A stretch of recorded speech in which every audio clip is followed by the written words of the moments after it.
सनातन समाजवाद है, लेकिन समाजवाद नवाजवाद है। समाजवाद नमाजवाद है। समाजवाद अलगाववाद है। समाजवाद का मतलब परिवारवाद है। तो उत्तर प्रदेश को तालिबान बनाने का काम, तालिबान के रास्ते पे चलाने का काम समाजवादियों ने किया।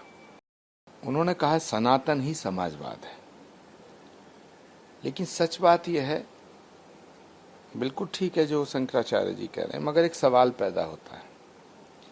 सनातन समाजवाद है, लेकिन समाजवाद नवाजवाद है। समाजवाद नमाजवाद है। समाजवाद अलगाववाद है। समाजवाद का मतलब परिवारवाद है। उत्तर प्रदेश में सनातन का नाम समाजवाद नहीं है, नमाजवाद का नाम समाजवाद है। तो फिर क्या माने इसमें? मैंने अपना विश्लेषण कर दिया। समाजवाद का विश्लेषण शंकराचार्य जी ने जो किया है, उनकी राय है, उनका दृष्टिकोण है। मेरे दृष्टिकोण में उत्तर प्रदेश में समाजवाद का मतलब नमाजवाद, समाजवाद का मतलब अलगाववाद, समाजवाद का मतलब परिवारवाद। मुख्यमंत्री जी ने भी सभा की है, वहाँ हनुमानगढ़ी में उन्होंने बोला है कि जिन लोगों ने इजाज़त दी थी जो है मंदिर की सीढ़ियों पे नमाज की, क्या वो जामा मस्जिद में भी इजाज़त दे सकते हैं? समाजवादी पार्टी और कांग्रेस पे उन्होंने सवाल उठाया। देखिए, योगी आदित्यनाथ जी उत्तर प्रदेश की बहुत बीमारियों का इलाज कर चुके हैं, लेकिन कुछ बीमारियां अभी बची हैं जिनका इलाज करना बाकी है। और योगी जी बीमारी की जड़ पर बात कर रहे हैं। उत्तर प्रदेश को दंगों की आग में झोंकने का काम, और उत्तर प्रदेश को, जो उत्तर प्रदेश भगवान राम और कृष्ण की धरती है, जिस उत्तर प्रदेश में सनातन का अंतिम अवतार श्री कल्कि भी उत्तर प्रदेश की ही धरती पर अवतार लेंगे, ऐसा उत्तर प्रदेश जो भगवान कल्कि की अवतरण स्थली है, ऐसा उत्तर प्रदेश जो भगवान राम की अवतरण स्थली है, ऐसा उत्तर प्रदेश जो भगवान कृष्ण की अवतरण स्थली है, उस उत्तर प्रदेश को तालिबान बनाने का काम, तालिबान के रास्ते पे चलाने का काम समाजवादियों ने किया।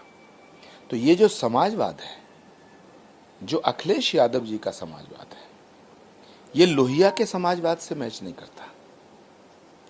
लोहिया का समाजवाद दूसरा है, अखिलेश यादव जी का समाजवाद एकदम अलग है।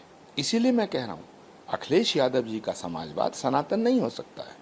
अखिलेश यादव जी का समाजवाद परिवारवाद है, अलगाववाद है और नमाजवाद है। उधर 13 जुलाई को सीजीआई के यहाँ भी राम मंदिर जो चंदा मामला है उसमें सुनवाई होने की वो है, खुद सीजीआई करेंगे। देखिए, राम मंदिर ट्रस्ट का ट्रस्ट घटा है, तो ट्रस्ट को सबसे पहला काम करना चाहिए कि अपने ट्रस्ट का ट्रस्ट कायम करना चाहिए। चंपत राय जी का इस्तीफा हुआ, अनिल मिश्रा जी का इस्तीफा हुआ, अब 23 लोगों का और इस्तीफा हुआ है, ऐसी खबरें आ रही हैं। लेकिन पूरे के पूरे ट्रस्ट को इस्तीफा देना चाहिए, और सनातन की अग्नि परीक्षा का जो ये समय चल रहा है, ये दौर चल रहा है, उसमें शामिल होना चाहिए। ये छोटा विषय नहीं है। सुप्रीम कोर्ट ऑफ इंडिया में, भारत की उच्चतम अदालत, भारत की सर्वोच्च अदालत में ये विषय गया है, तो मुझे लगता है कि इस पे सुनवाई होगी और होनी चाहिए, क्योंकि ये विषय एक सामान्य चोरी का नहीं है। ये विषय लोगों की आस्था, विश्वास और श्रद्धा से जुड़ा हुआ विषय है। तो लोगों को ऐसा लग रहा है, करोड़ों हिंदुओं को लग रहा है कि उनकी आस्था की चोरी हुई है, उनके विश्वास की चोरी हुई है, उनके भरोसे की चोरी हुई है, उनकी श्रद्धा की चोरी हुई है।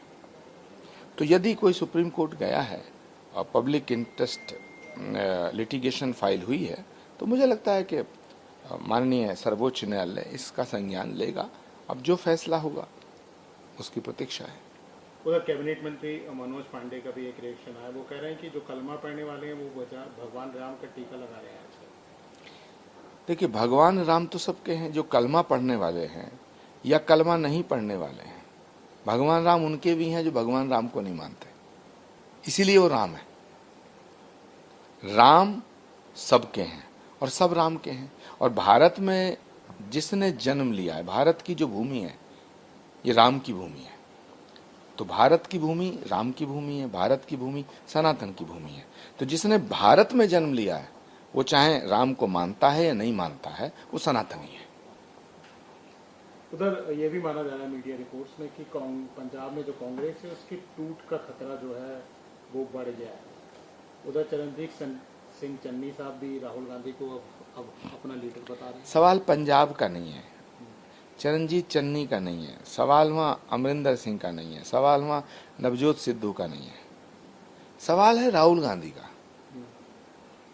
राहुल गांधी के रहते हुए कांग्रेस का बेड़ा पार नहीं हो सकता। यदि कांग्रेस को बचाना है तो राहुल गांधी जी को हटाना होगा। उधर राहुल गांधी ने जो भगवान राम पे टिप्पणी की थी 24 तारीख को फिर सुनवाई है उस पूरे मामले में।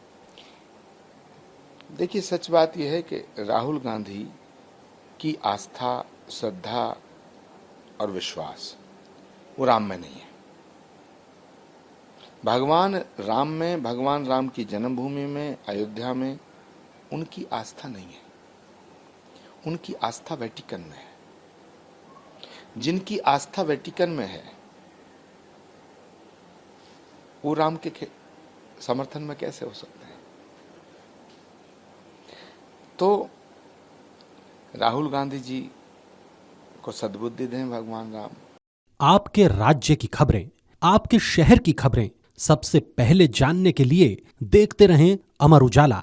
चैनल को सब्सक्राइब जरूर कर लें और पाएं हर अपडेट।